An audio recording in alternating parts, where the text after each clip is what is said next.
पाप पुण्य व्यापै नहीं, गोविंद राधे।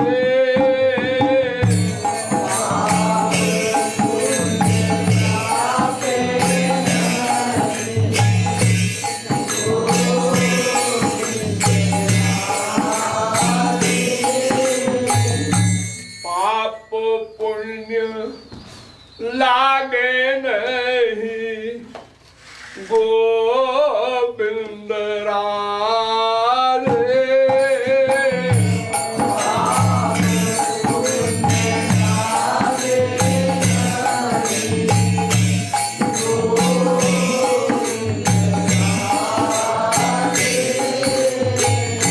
हरि हरि जन का वेद बता दे।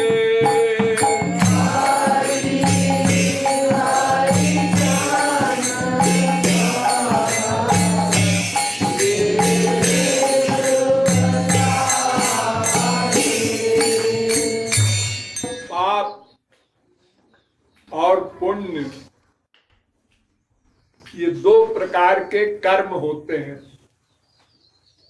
गंवारी भाषा में अच्छा कर्म, खराब कर्म। शास्त्रीय भाषा में पुण्य पाप, शुभ अशुभ, धर्म अधर्म, ये दो प्रकार के कर्म होते हैं। दोनों का फल संसार में सबको भोगना पड़ता है। 84 लाख योनियों में जीव भ्रमण कर रहा है इन्हीं दोनों के कारण।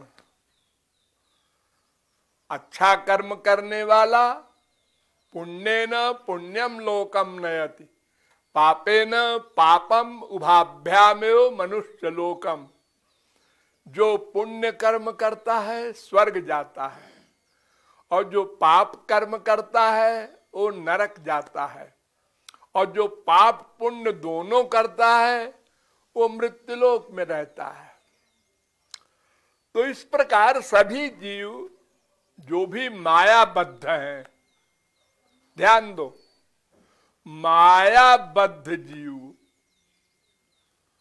पाप और पुण्य के अंडर में होते हैं, उनको भोगना ही पड़ेगा। लेकिन भगवान और महापुरुष इन दोनों को न पाप छू सकता है न पुण्य छू सकता है। यानी ये अच्छा काम करें तो भी इनको फल नहीं मिलेगा, खराब काम करें तो भी इनको फल नहीं मिलेगा। कोई कर्म करें इनको कर्म का फल मिलता ही नहीं है। गुणातीतः स्थित प्रज्ञो विष्णु भक्तस्य कथ्यते एतस्य कृतकृत्यत्वात् शास्त्रमसमान निवर्तते। शास्त्र वेद के कायदे कानून भगवत प्राप्ति के पहले तक लागू होते हैं। भगवत प्राप्ति होने के बाद फिर शास्त्र वेद के कानून उस महापुरुष पर लागू नहीं होते। वो इस एरिया से बाहर चला गया। क्यों? ये पाप पुण्य जो होता है ये माया के कारण होता है, अविद्या के कारण होता है, अज्ञान के कारण होता है। और भगवत प्राप्ति के बाद माया चली जाती है, अज्ञान चला जाता है। इसलिए उनके किए हुए कर्म का फल उनको मिलता ही नहीं। कुछ भी किया करें, बड़े बड़े पुण्य करें, कोई फल नहीं मिलेगा। और हम लोग पुण्य करें फल मिलेगा, पाप करें फल मिलेगा। तो अज्ञान और माया ये समाप्त हो जाते हैं। इसलिए भगवान और महापुरुष के कार्य का फल नहीं मिलता। नंबर 2, भगवान और महापुरुष का कार्य होना नहीं चाहिए कुछ, ना अच्छा ना बुरा, उनको कुछ करना नहीं चाहिए। क्यों? इसलिए कि कोई भी काम क्यों किया जाता है? आनंद के लिए। भगवान का आनंद मिल जाए। जितने काम आप लोग करते हैं क्यों करते हैं? सुख के लिए, आनंद के लिए। और जिनको आनंद मिल गया वो कोई काम क्यों करे? उनसे सवाल होगा कि तुम खड़े क्यों हुए? अरे वो भी तो खड़ा हुआ है। अरे तो उसको आनंद नहीं मिला है, बैठे बैठे थक गया इसलिए खड़ा हुआ, तुम क्यों खड़े हुए? तुमको तो आनंद मिल गया है। वो बैठ गया, क्यों बैठे? आंख खोला, क्यों खोले? सोचा, क्यों सोचा? क्या सोचा? बोले, क्यों बोले? यानी कोई वर्क करे महापुरुष या भगवान तो ये सवाल पैदा होगा कि क्यों। हम लोग कुछ भी करें तो क्यों का जवाब है हमारे पास कि आनंद के लिए किया हमने ऐसा। हमको आनंद नहीं मिला था, इसलिए हम कभी बैठते हैं, कभी खड़े होते हैं, कभी सोते हैं, कभी बोलते हैं, कभी चुप रहते हैं, कभी रोते हैं, कभी हंसते हैं। हम 1000 प्रकार के कर्म करते हैं केवल आनंद के लिए। और जब आनंद मिल गया अब कोई कर्म नहीं। देखो मक्खन होता है ना, उसमें पानी मिला होता है मक्खन में।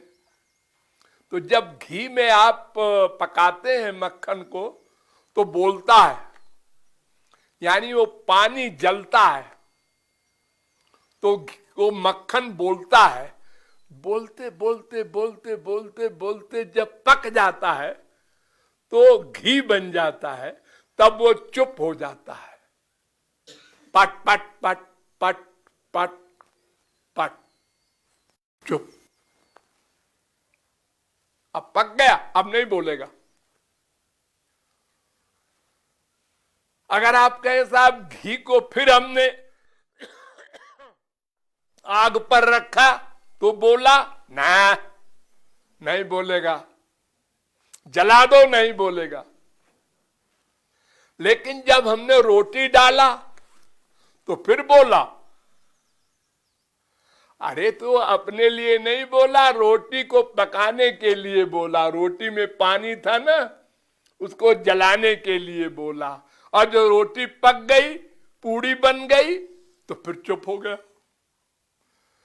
दूसरी रोटी डाला, फिर बोला। यानी अपने लिए कुछ कर्म नहीं करता वो घी, दूसरे के लिए करता है। तो इसी प्रकार जब हमको आनंद मिल जाएगा, भगवत प्राप्ति हो जाएगी, तो फिर हमारा कोई कर्म नहीं। तस्य कार्यम न विद्यते। हम कुछ नहीं कर सकते। अगर कुछ करते हैं तो अपने लिए नहीं करेंगे, दूसरे के कल्याण के लिए करेंगे। बहुत कर्म किया भगवान ने, महापुरुषों ने। अरे करोड़ों मर्डर किया अर्जुन ने, हनुमान जी ने। कितने खराब काम है मर्डर के, लेकिन वो कुछ नहीं कर रहे हैं। उनके अंदर भगवान बैठ के करा रहे हैं। हम लोग खुद कर्म करते हैं और महापुरुषों का कर्म भगवान करते हैं। वो खुद नहीं करते कुछ, उनका काम खत्म, चुप।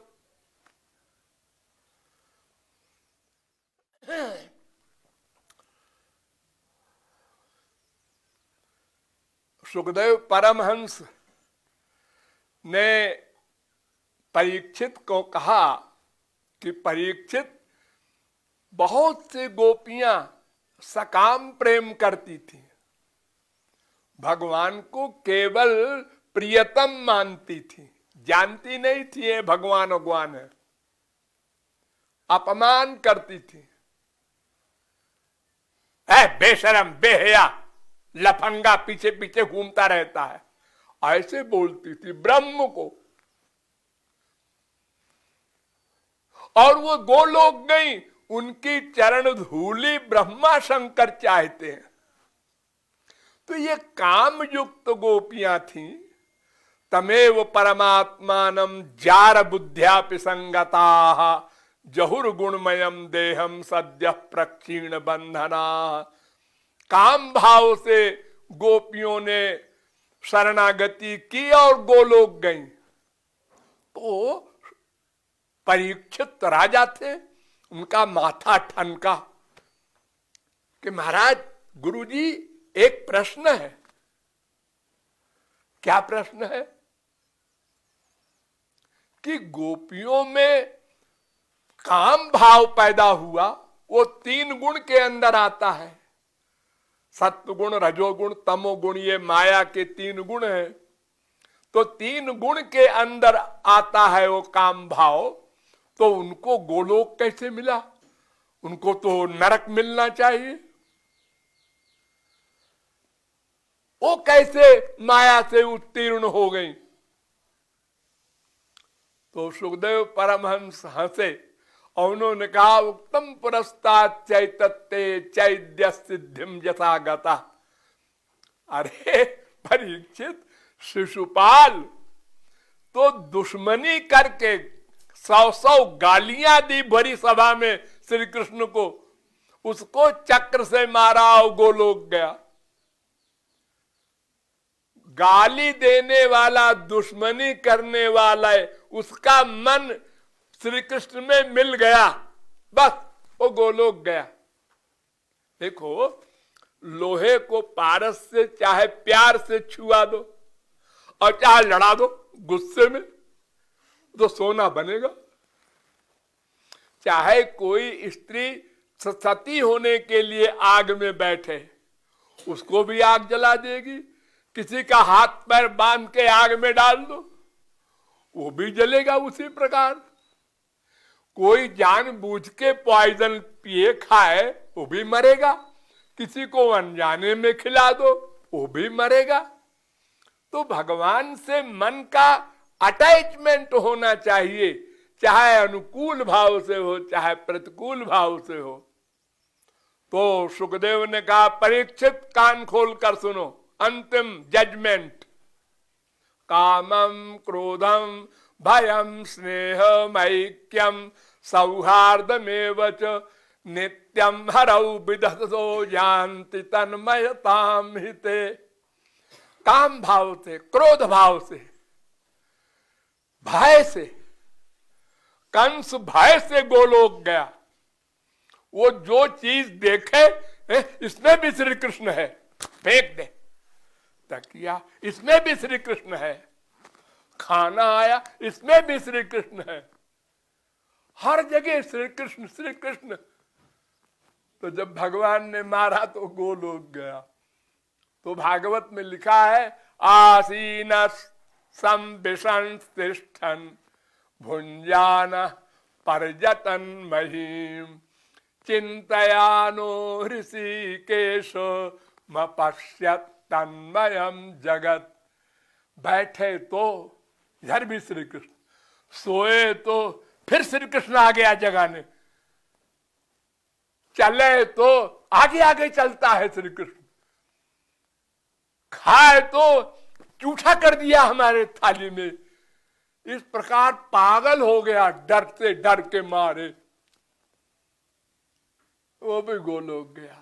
तो कामम क्रोधम भयम, जब काम क्रोध भय से गोलोक जा रहे हैं लोग, तो स्नेहम प्रेम से जो उनको प्रियतम मान रही है गोपियां, वो गोलोक गई। तो आपको क्या एतराज है परीक्षित? कहा सारी हमसे गलती हो गई।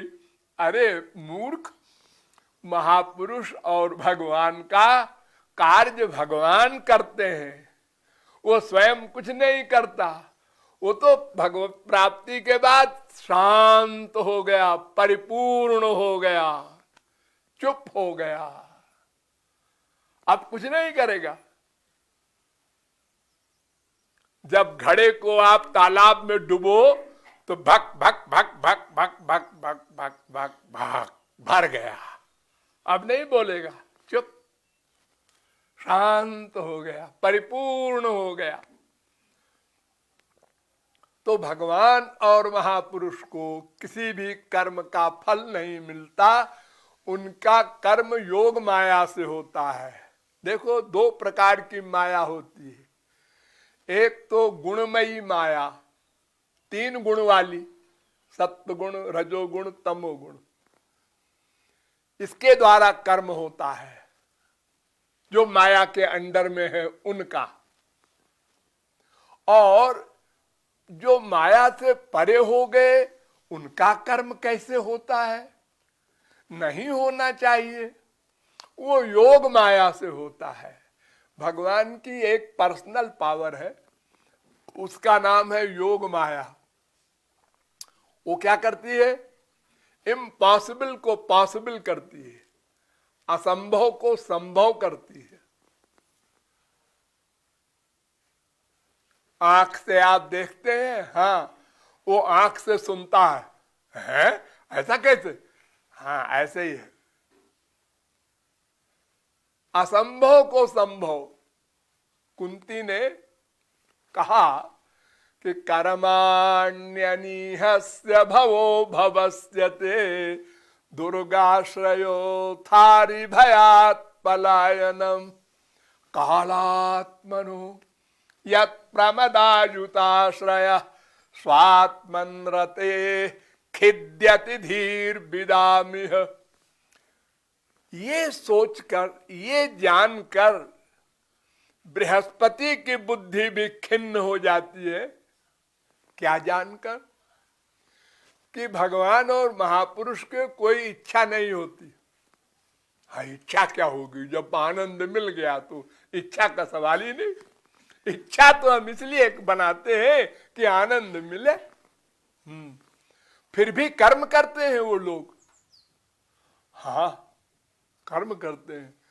अरे, प्रहलाद ने भगवत प्राप्ति तो कर लिया 5 साल की उम्र में, उसके बाद राज्य किया करोड़ों वर्ष, सारी पृथ्वी का, और ब्याह किया, बच्चे हुए, फिर बच्चों के बच्चे हुए, जितने भी राजा बलि वगैरह हैं उन्हीं के संतान हैं।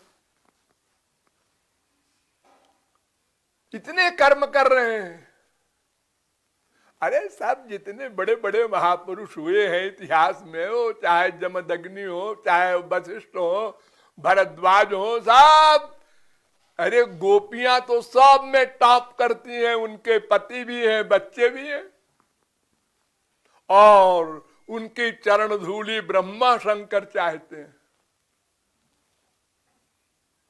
तो कर्म करना बिना इच्छा के आश्चर्य। अभवो भवस्यते। हे भगवान श्री कृष्ण, तो तुम्हारा जन्म तो है नहीं, आज हो तुम, हाँ, और फिर भी तुम देवकी नंदन बनते हो, नंद नंदन बनते हो। हाँ, आश्चर्य है, अजन्मा का जन्म कैसे? और तुम तो कालात्मा हो। हाँ, भाव घुमाया, अनंत कोटि ब्रह्मांड का प्रलय हो गया। श्वास को रोका, अनंत कोटि ब्रह्मांड समाप्त हो गए। हाँ, फिर तुम जरासंध से डर करके मथुरा से भागे तो द्वारिका में खड़े हुए, इतने डरपोक क्यों हो? अरे, इतनी बड़ी पावर है तुम्हारी कि यमराज भी कांपता है तुमसे, तो तुम भाग करके क्यों गए? द्वारिका में इंडिया छोड़ दिया, समुद्र में एक टापू में जाके बसे, उसके डर के मारे। समझ में नहीं आता। हाँ, और तुम आत्मा राम हो। हाँ, माने अपने में ही तृप्त को आत्मा राम कहते हैं। तो तुम पराई स्त्रियों से रास तुमने क्यों किया? अरे तुम तो आत्मा राम हो। हाँ हाँ। तो कुंती कहती है खिद्यति, खोपड़ी लगाने वाला व्यक्ति पागल हो जाए जब तक वो ये न जान ले कि ये योग माया का कार्य है। ये जीव कल्याण के लिए भगवान और महापुरुष कार्य करते हैं, उनका अपना कोई प्रयोजन नहीं। अर्जुन से भगवान ने गीता में कहा नानवाप्तमवाप्तव्यम, अर्जुन मुझे कुछ प्राप्त नहीं करना है, फिर भी मैं कर्म करता हूं। मैं योग माया से कर्म करता हूं और संसार वाले माया से कार्य करते हैं। तो माया से कार्य करने वाले को दंड भोगना पड़ता है, बंधन भोगना पड़ता है, फल भोगना पड़ता है। अच्छा करो अच्छा भोगो, बुरा करो बुरा भोगो। लेकिन भगवान और महापुरुष को न पाप छू सकता है न पुण्य छू सकता है, कोई कर्म का फल उनको नहीं मिलता। बन्ने सर्वभुजो यथा, अग्नि सब कुछ खा लेती है, गंदी से गंदी चीज डाल दो उसको अग्नि बना देगी वो, और स्वयं शुद्ध रहेगी। गंगा जी में हजारों गंदे नाले जाते हैं, लाखों लोग नहाते हैं, मैल धोते हैं, कि गंगा जी अपवित्र नहीं होती। जो गंगा जी में जाएगा वो पवित्र हो जाएगा, गंगा जी अपवित्र नहीं होगी। सूरज कितनी गंदी चीजों में किरण छोड़ता है सब जगह, और खींचती है किरणें उनको, लेकिन सूरज गंदा नहीं होता। तो समर्थ में, भगवान में अशुद्ध वस्तु का जब टच होगा तो वो शुद्ध हो जाएगी, भगवान अशुद्ध नहीं होगा। तो इस प्रकार पाप पुण्य हरि हरि जन में नहीं बेध सकता। उसका कार्य माया के एरिया में है। ये वेद शास्त्र के जो नियम है, कायदे कानून है पाप पुण्य का, ये तब तक है जब तक भगवत प्राप्ति न कर लो। वो कर लिया, अब छुट्टी। ब्रह्मविद श्रुति मूर्धनि, भगवान को पा लेने वाला वेद के मस्तक पर पैर रखकर चलता है। पहले तो वेद को प्रणाम करता है, और जब काम बन गया, भगवत प्राप्ति हो गई, तो वेद के मस्तक पर पैर रखकर चलता है। फिर उसको वेद की परवाह नहीं, अब उससे परे हो गया। ये आपको जो आकाश दिखता है, ये पृथ्वी है, ये ऊपर के सामान को खींच लेती है, लेकिन साइंस कहती है एक ऐसी ऊंचाई है कि वहां कोई चीज चली जाए तो फिर नहीं नीचे आएगी, फिर ऊपर रह जाएगी। बहुत सारे यान आजकल जो छोड़े जा रहे हैं वो ऊपर मंडरा रहे हैं, वो नीचे नहीं आए। तो जो भगवान के एरिया में चला गया, बस जैसे हमारे देश का कोई आदमी भाग के हमारे दुश्मन के देश में चला जाए, फिर आपका वारंट काम नहीं करेगा वहां। फिर वो अगर आपको दे, देखो दाऊद इब्राहिम वगैरह पाकिस्तान में बैठे हैं हमारे बगल में, और हम चिल्ला रहे हैं दे दो दे दो। पाकिस्तान नहीं दे रहा। तो भगवान के एरिया में जो चला गया, अब ये शास्त्र वेद कहते हैं आओ आओ तुमने पाप किया है, अर्जुन हजारों मर्डर किए हैं, हम तुमको नरक भेजेंगे। वो कहता है टाटा, अब तुम जाओ, तुम्हारी गति नहीं है हमारे पास। हाँ, इसलिए हरि हरिजन को पाप पुण्य नहीं लगा करता, अन्यत्र धर्मात् अन्यत्रा धर्मात्, वेद कहता है। उनको न धर्म छू सकता है न अधर्म छू सकता है, दोनों से परे हो जाते हैं।